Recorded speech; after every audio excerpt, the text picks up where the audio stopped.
Students, welcome to the class.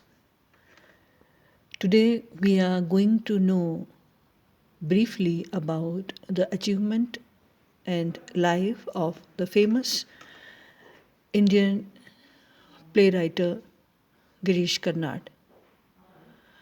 Karnad, a recipient of Jnanpith Award, was also conferred the Padma Shri in the year 1974 and the Padma Bhushan in the year 1992.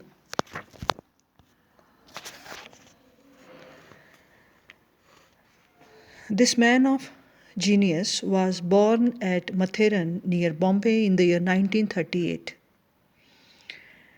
He had been a Rhodes Scholar at Oxford from 1960 to 1963 and a Bhabha Fellow from 1970 to 1972. He was also a visiting professor and resident scholar at the Chicago University for some time.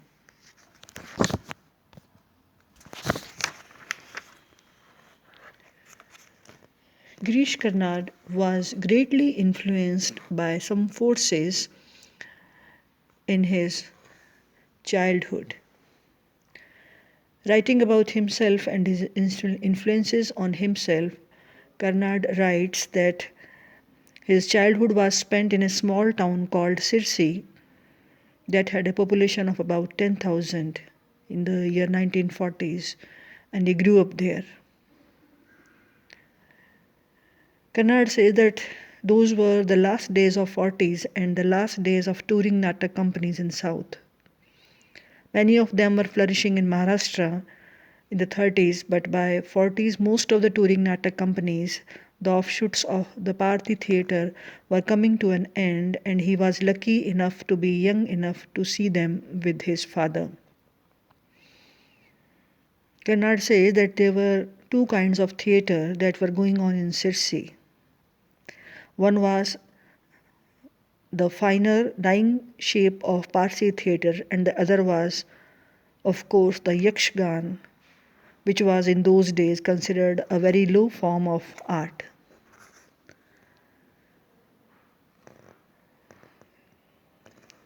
Karnad says that the stature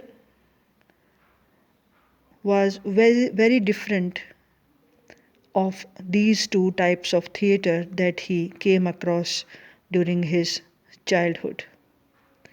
He went with his parents to see the company Natak plays. There were chairs and one could sit in chairs. But he says that he always went to the Yakshgan with the servants because his parents would rather be dead than be seen watching Yakshgan in those days. It was just considered too lowbrow and one had to sit with the servants. The Natak company plays were lit by gas lamps while the Yakshgan were lit by lanterns and very often by torchlight because Sirsi didn't have much any kind of electricity at that time.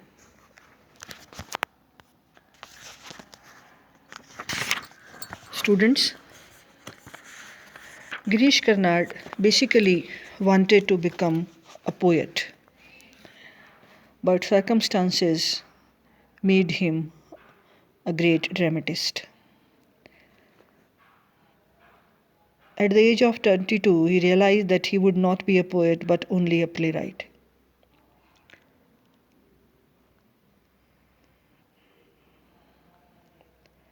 And students, he was very sad when he came to know that he couldn't be a good poet, and he started writing a drama.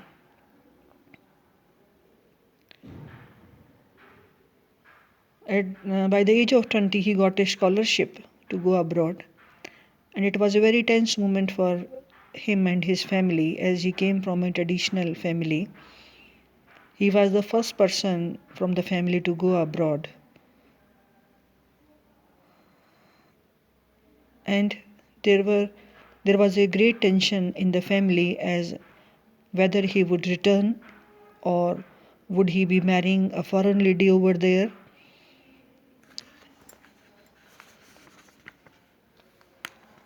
So Karnad started writing plays rather than a poem, and he wrote his first play before heading to England. Students, he wanted to become a poet in English and wanted to get settled down in England. He aspired to become a poet next to T.S. Eliot. It was one of the reasons why he moved abroad for his studies.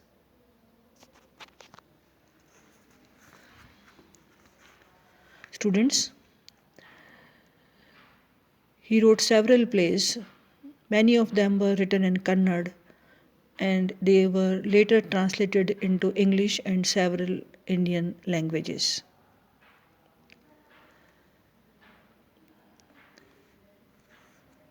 He was an eminent playwright with works such as Nagamandala, Yayati, Tughlaq, which was one of the most successful performed plays to his credit. His famous play, Yayati, was published in the year 1961 when he was just 22 years old. It was written on the way to England and it is very much like Antigone. Yayati is a play about personal responsibility. It was an immediate success on the stage when it was produced in Kannada. His interpretation of the old myth on the exchange of ages between father and son puzzled and angered conventional critics, but the enlightened readers and critics appreciated it for its contemporaneity. To them, Karnad's unheroic hero was a great experience. As a reinterpretation of an ancient myth, Yayati is a great achievement. Karnad's second play, Tughlaq, was published in the year 1962. It was originally written in Kannada, but Karnad himself translated it into English.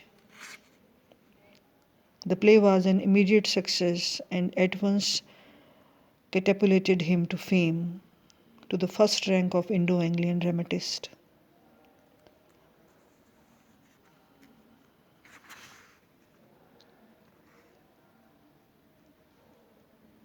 So this play, Tughlaq, won him great appreciation from critics as well.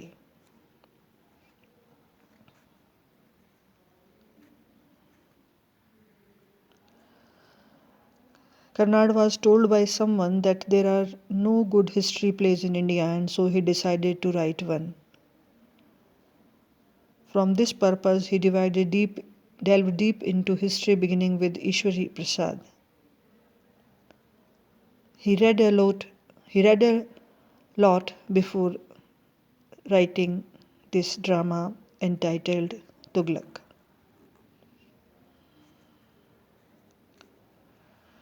Karnad himself says that he started with Ishwari Prasad and then went on to all the contemporary material and suddenly felt possessed, felt this character was growing up in front of me.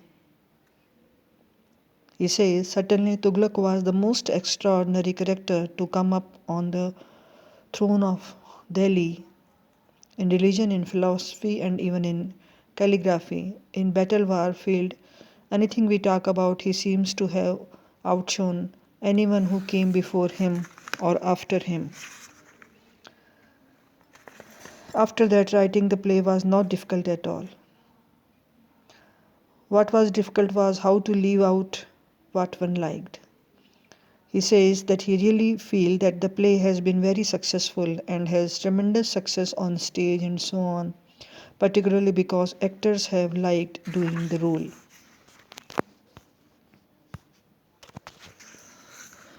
So students, Girish Karnad, the great playwright,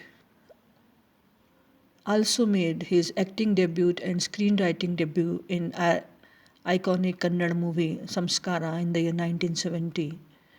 This movie was based on a novel by U.R. Ananthamurthy. This movie was directed by Pattabhinama Reddy and the film won the first President Golden Lotus Award for Kannada cinema. Though he started off his career in cinema as an actor, Karnad is best known as a writer and a thinker and a playwright as well. Karnad is one of the most prominent artistic voices of his generation. Students, Girish Karnad also worked in Hindi cinema's parallel film movement in movies such as Swami and Nishant. So, students, this much for today. We will continue with the drama Tughlaq in our next class. Thank you very much.